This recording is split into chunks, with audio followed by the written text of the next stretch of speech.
My name is Tom Sine. Welcome to our home. I collect interesting, intriguing, and very unusual people. And one of the most intriguing guys I've ever known, ever met, Mark Scandrette from San Francisco.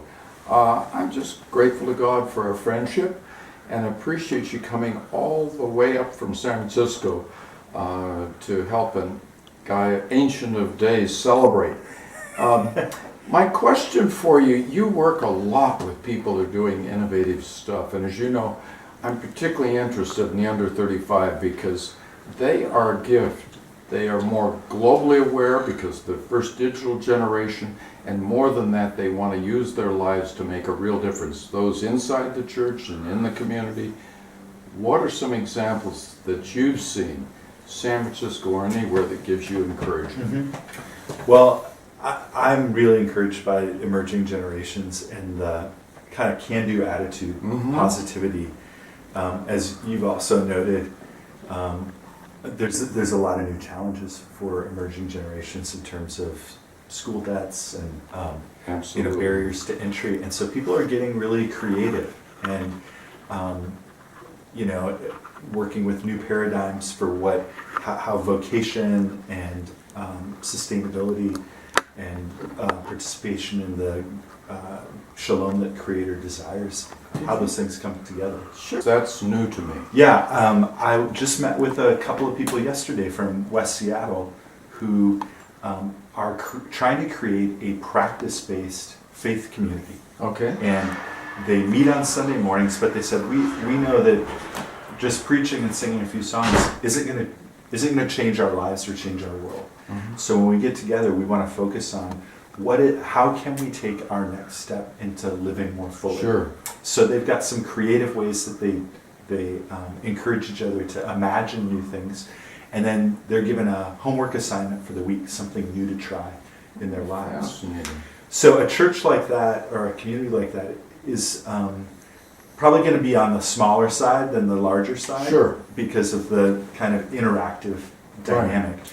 And so they're looking at creative ways of how do we sustain ourselves while we're doing this work, and they're it looks like they're going to be able to rent out part of their facility to cover staff costs and to offer space to the community. Another group that I'm familiar with, there's a group down in Columbia City, and I was just at a house the night before, and this young couple have bought a multi-unit house, and they want to be committed to people, practice, and place, and so they want their time to be freed up to really serve their community. So they're renting out some of the units and living in one of them. Great. Previous generations where maybe there's one job that sustains you. For a lot of younger people, it might be multiple things. Some rental income, some work with your professional skills, and some nonprofit ministry. And the combination of all those things is what provides the sustainability for living on purpose. Okay, not even only for individuals, but you're talking for a congregation. Yeah, I just met this week with a congregation up in Bothell. They're a pretty large congregation of 1,500 people.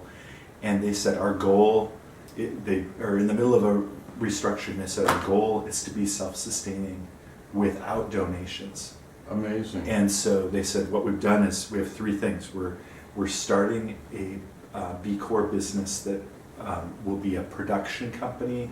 We realized one thing we've gotten good at over the years is lighting and sound, and so cool. We're starting a for-profit business that does that will feed their programs of trying to teach people life skills and help them live in the way of Jesus.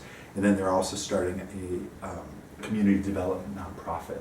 Really? So if they do get donations in, like a traditional tithe, it goes directly into the nonprofit rather than into the day-to-day functioning of the faith community itself. Oh, wonderful. I find that what often happens for younger people is maybe they spend 4 or 5 years in a career based on where they got their education, and it doesn't always prove to be fulfilling, or their awareness of global needs and the call to an elevated ethic of love causes them to say, I don't want to give the rest of my life Yes. to the military industrial complex, Sure. which I'm trained in as an engineer. And so they'll have to think very carefully about how to move from one kind of work and lifestyle to another. And I found that for most people it tends to be a process. Could you give us one example of one younger Sure. person? I have a friend named Damon, and he was working for one of the large tech companies in the Bay Area. Sure. And he said, Mark, I'm giving the best 8 to 10 hours of my day and 50 to 60 hours a week of my life to a company whose agenda is to make the world go faster. And he said, I don't know if that's what I want to spend my life doing. So he said, will you help me kind of re-engineer my life? And I said, sure. So I joined him in something he was already doing a little bit of. He said, I want to make sure that even while I'm doing this job, I give priority time in my week to the things that I think matter most. Which include? And the 3 things at the time were, I want to spend an hour a day cultivating my soul space. Cool. I want to spend time each week with people who are in suffering and struggle and walk with them. And he said, I want to be committed to a community, to a group of friends. So he would spend his Tuesday nights working at an AIDS hospice, and he'd come at 7 and stay overnight till 7 in the morning. And he'd show up at Intel on Wednesday morning pretty tired, but feeling like he had put priority in his week on the things that matter most to him. So the next step was, he said, I'm going to see if I can limit the number of hours that I work at Intel. For money. Yeah, and so he made a private commitment to only working 8.5 hours a day. And if you work in an accelerated work environment like in tech, most people work more hours, or many people Sure. work more hours than that. And he was a little afraid to make that choice because he thought he might get behind and would be passed up for promotions. Well, to his surprise, within 5 or 6 weeks of making that conscious choice, he got promoted to a manager. Really? And he felt like the reason was when he was only going to give 8.5 hours, it had better be really good hours. Some of his colleagues would roll in at 10 in the morning because they knew they were going to be there till 8:30 or 9 at night. And there's, checking out social media and talking around the coffee maker. He shows up at 8:30 And really puts up. and really goes for it and does the Sure. most important things first. Then he said, I want to see if I could do this work part-time and do work I care about more with the other part of my time. There you go. But his first step to do that was to say, I'm going to try and live on 1/3 of my income. He was a young Really? person, he didn't have a family yet, and he made a decent living. So he did that for a year and found out he could live on 1/3 of what he was getting paid, which gave him the confidence to go to part-time. So now he's Amazing. making the sacrifice. So along the way he got married, he's had 3 children. He's in a cross-cultural marriage relationship where he needed to learn a new language and be a part of welcoming an immigrant family. And they've been able to, I think, pursue a way of life that's more whole. He's got more time to be a good parent and to be a good part of this neighborhood. He's back in tech because he realized after a while, that's really what that's what I was made to do. Sure, that's his skill set. Yeah, I'm not a social worker.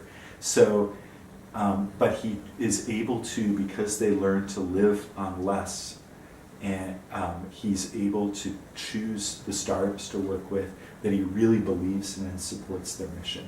Oh, that's remarkable. Now, do you find in your experience any churches that are facilitating people to make those kind of choices? Any programs? I think a lot of churches are trying to walk alongside young people and help them think through, particularly vocation. Sure. In my experience, even when you have meaningful work to do, Mm-hmm. sometimes you forget why you're doing the work. Sure. And I was just talking to someone the other day who's a physical therapist, and she said, she was saying, I want to make a difference to the world. And I said, well, what about what you do 8 hours a day? Sure. She said, well, yeah, when I got into this, I totally did it because I felt like that's a way that I could be part of the healing and restoring work of God in the world. But I guess I've sort of forgotten that. And so her task, perhaps, is not to find different work, but to show up to the work that she has to do, conscious that I do this work to be part of the shalom that Creator Part of the desires. compassion of God, Yeah. yes. Okay. Lisa and I came out with a book 3 years ago called Free, Mhm. Spending Your Time and Money on What Matters Most. And we've actually, it's been wonderful to see thousands and thousands of people pick it up and work through those steps to identify what matters most to them, learn to align their time towards what matters most, Mhm. and to align their financial practices around this. Are you finding churches that are using Absolutely, yeah. it too? Because that's what I'm missing. Mhm. That resource has been adopted by lots of churches. It's an 8-week process to go through.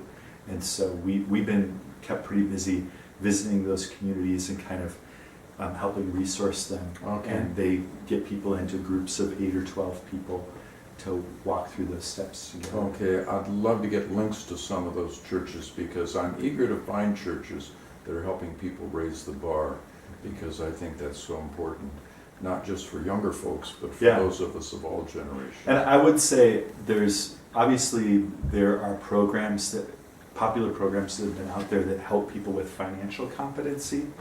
And we felt like it was important, in addition to those skills, to really deal with the soul issues behind our struggles with time and money. And in addition to that, as you know, we're facing some very serious ecological crisis in our world. Sure. So we've got to find a more sustainable way to pursue the good life that can be shared by most people on the planet rather than by just a few. So that's another layer. There's Sure like is. personal finance, soul posture, and then learning to live with awareness of how our choices are affecting Yeah. everybody else on the planet. And it's not just the challenges you mentioned, but the middle class in the United States is seeing a reduction in their income. Mhm. People my age don't have enough for retirement. People your age aren't putting away enough for Right. retirement. And so somehow we have to help people reinvent their priorities so they can not only survive, but they can be present to be God's people in the neighborhoods. And are you seeing anything helping older folks change their priorities? Yeah, surprise, a lot of the churches that have invited us in to do weekend retreats or workshops on free have been older mainline congregations where most of the people are 65 to 80 years old. Okay, wonderful. And the people I have interacted with are really hungry to see, I want to be really alive, I want to be engaged in my community, and they're starting to explore possibilities like, I'll have a younger person live with me, or I'll downsize my property. Somebody could probably use all the things that I've accumulated. over Well, the let me years. segue right there, because tonight we're having a celebration of my passing another year. Congratulations, by the way. And one of the things I'm going to be doing at the end that I hadn't mentioned yet is I want to see this new generation of change makers be able to use their Yeah. lives to make a difference. And we work with Seattle School of Theology and Psychology, and there are about 300 students that go there, and they come from all over the country, but when they hit Seattle, they're astonished at the cost of housing. Mm-hmm. And so I'm pitching all the good people that come to my party to go to their churches and see if those older folks can free up a room in their house, a couple rooms for a couple, reduced rent, but also, how about starting a business to help older folks Sure. get rid of their stuff Yeah. and sell it to provide resources for younger people to get the education they need to become change makers? Yeah. It's a great idea.